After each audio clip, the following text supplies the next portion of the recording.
Hello, everyone. We're up to surveys for Thursday, and as is our custom, let's start with the survey from last week.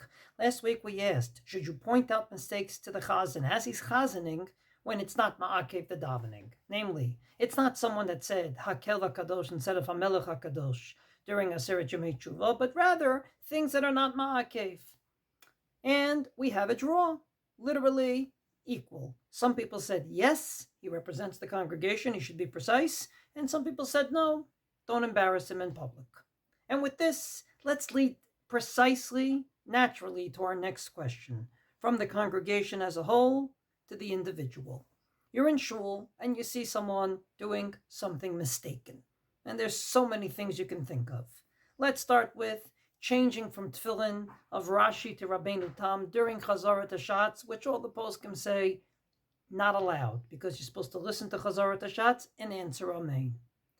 You see a Kohen, he gets up there to duchen, but he doesn't start moving from the back of the shul to the front of the shul in between the time that the Chazan says Ritzei till the time that he says Amachazir Shechinato L'Tzion. You see someone learning during Chazarat Hashatz and onwards and onwards. And I recently saw someone that literally davened Shmona Esrei with a bag in his hand, totally prohibited. Do you point it out or don't you?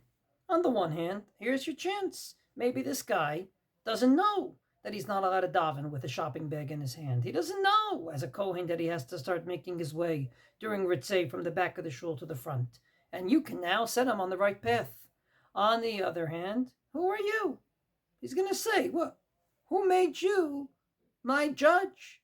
Not to mention the fact that maybe it would be detrimental, because he'll say, like we usually do when we drive, if you're driving and speeding, you see a cop, you go ahead and you slow down. The minute you don't see the cop in the rearview mirror, you usually speed up. It's not going to help. At that very moment, he'll stop talking, he'll stop doing this, that. The next day, he'll go back to his regular behavior. You want to make a change, you call him after shul, you set a meeting with him. That's more effective. That's the question I pose before you. Looking forward to your answers.